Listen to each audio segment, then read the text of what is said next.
আমরা পরিমাপের অল্প কিছু সূত্র পড়ব। প্রথমেই আয়তাকার ক্ষেত্রের ক্ষেত্রফল।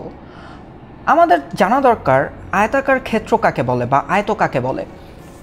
যে চতুর্ভুজের বিপরীত বাহুগুলো পরস্পর সমান তাকে আয়তকার ক্ষেত্র বলে বা আয়ত বলে। যেমন একটি আয়তের এই বাহুর সমান এই বাহু হবে, আবার এই বাহুর সমান এই বাহু হবে। তাহলে এটিকে যদি আমরা দৈর্ঘ্য ধরি তাহলে এটি হবে প্রস্থ। তাহলে এই পুরো ক্ষেত্রটির ক্ষেত্রফল কি? দৈর্ঘ্য গুণ প্রস্থ। এটি হচ্ছে আয়তাকার ক্ষেত্রের ক্ষেত্রফল নির্ণয়ের সূত্র। ক্ষেত্রফল জিনিসটি কি? ক্ষেত্রফল হচ্ছে কোনো ক্ষেত্রের ভিতরে কতটুকু জায়গা রয়েছে, এই পুরো জায়গাটুকুকেই বলা হচ্ছে ক্ষেত্রফল। তাহলে এবারে আমরা বর্গাকার ক্ষেত্রের ক্ষেত্রফলের দিকে যাই। বর্গ কাকে বলে? যে চতুর্ভুজের প্রত্যেকটি বাহুই সমান তাকে বর্গ বলা হয়। তার মানে আমাদের এখানে দৈর্ঘ্য আর প্রস্থ আলাদা করার প্রয়োজন নেই। সুতরাং বাহু গুণ বাহু এই সূত্রতেই আমরা বর্গাকার ক্ষেত্রের ক্ষেত্রফল পেয়ে যাব। এটাকে অনেকে বাহু স্কয়ারও লিখতে পারে। বাহু স্কয়ার মানেও বাহু গুণ বাহু, অর্থাৎ বর্গাকার ক্ষেত্রের ক্ষেত্রফল সমান সমান বাহু গুণ বাহু বর্গ একক। এর পরবর্তীতে আমরা ত্রিভুজাকার ক্ষেত্রের ক্ষেত্রফলের দিকে চলে যাই। ত্রিভুজ কাকে বলে? তোমরা জানো তিনটি সরল রেখা দ্বারা আবদ্ধ ক্ষেত্রকেই ত্রিভুজাকার ক্ষেত্র বলে বা ত্রিভুজ বলে। এই ত্রিভুজের ক্ষেত্রফল নির্ণয়ের সূত্র কি? ত্রিভুজের ক্ষেত্রফলের সূত্র হচ্ছে হাফ ইন্টু ভূমি ইন্টু উচ্চতা। অর্থাৎ যদি ত্রিভুজের ভূমি এটি হয় তাহলে শীর্ষবিন্দু থেকে ভূমির উপর যে লম্ব সেটিকেই আমরা উচ্চতা বলতে পারি। এই ভূমি আর উচ্চতার গুণফলকে বলা হচ্ছে ত্রিভুজের ক্ষেত্রফল। এর সাথে একটি হাফ গুণ করতে হবে, অর্থাৎ হাফ ইন্টু ভূমি ইন্টু উচ্চতা হচ্ছে ত্রিভুজের ক্ষেত্রফল। সবশেষে বর্গ একক থাকতে হবে। এরপর আমরা আয়তাকার ঘনবস্তুর আয়তন কি সেটি দেখি। আমরা আয়তাকার ক্ষেত্রফল দেখেছি, কিন্তু সেটির আবার ঘনবস্তু কাকে বলে? আমরা যদি থ্রি ডি বা থ্রি ডাইমেনশন কিংবা ত্রিমাত্রিক কোনো বস্তুকে চিন্তা করি, অর্থাৎ যদি সেটির দৈর্ঘ্য থাকে, প্রস্থ থাকে এবং উচ্চতা থাকে, তাহলে সেটিকেই বলা হয় আয়তাকার ঘনবস্তু।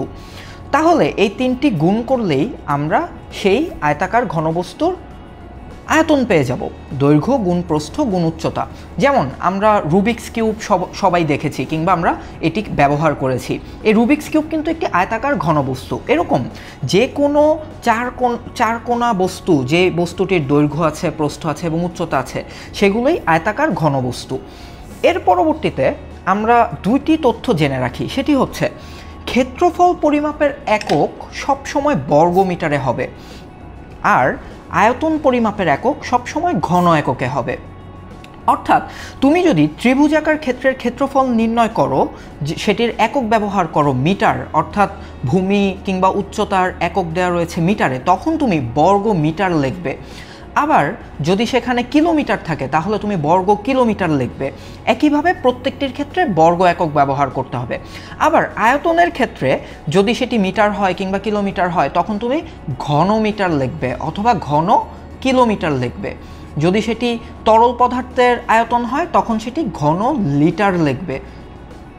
এভাবে আমরা ক্ষেত্রফলের এককের জন্য বর্গমিটার ব্যবহার করব, আর আয়তন পরিমাপের এককের জন্য ঘন একক ব্যবহার করব। সবশেষে আয়তাকার ক্ষেত্রের ক্ষেত্রফল নির্ণয় করলাম, কিন্তু এটির সাথে আমাদের আরও দুটো জিনিস জেনে রাখা প্রয়োজন। সেগুলো কি? সেগুলো হচ্ছে আয়তাকার ক্ষেত্রের পরিসীমা কোনটি কিংবা আয়তাকার ক্ষেত্রের কর্ণ কোনটি। লক্ষ্য করো, আমরা ক্ষেত্রফলের সময় চিন্তা করেছিলাম যে পুরো জায়গাটি, আর যখন আমরা পরিসীমা চিন্তা করব তখন হচ্ছে এই দৈর্ঘ্য কতটুকু, এই প্রস্থ কতটুকু, এই পুরো দৈর্ঘ্য আর প্রস্থের যোগফল, অর্থাৎ 2 গুণ দৈর্ঘ্য যোগ প্রস্থ। এটা হচ্ছে পরিসীমার সূত্র। 2 কেন গুণ হলো? কেননা আমরা দেখেছি দৈর্ঘ্য আছে 2টা, আবার প্রস্থ আছে 2টা আয়তাকার ক্ষেত্রের। তাই আমরা বারবার দৈর্ঘ্য যোগ প্রস্থ না লিখে 2 বার গুণ করে দেব দৈর্ঘ্য আর প্রস্থের যোগফলকে। এবার আয়তাকার ক্ষেত্রের কর্ণের সূত্রটি কী হবে? কর্ণ কাকে বলে? এই যে আয়তাকার ক্ষেত্র, সেটির এক কর্ণবিন্দু থেকে আরেক কর্ণবিন্দু পর্যন্ত যে দৈর্ঘ্য, সেটিকে বলা হচ্ছে আয়তাকার ক্ষেত্রের কর্ণ। এই কর্ণ নির্ণয়ের সূত্র কি? কর্ণ নির্ণয়ের সূত্র হচ্ছে √ দৈর্ঘ্য স্কোয়ার গুণ প্রস্থ স্কোয়ার, অর্থাৎ দৈর্ঘ্য গুণ দৈর্ঘ্য সাথে প্রস্থ গুণ প্রস্থের গুণফল, এটিকে আবার রুট করে দিলে বা বর্গমূল করে দিলেই আমরা আয়তাকার ক্ষেত্রের কর্ণ পেয়ে যাব।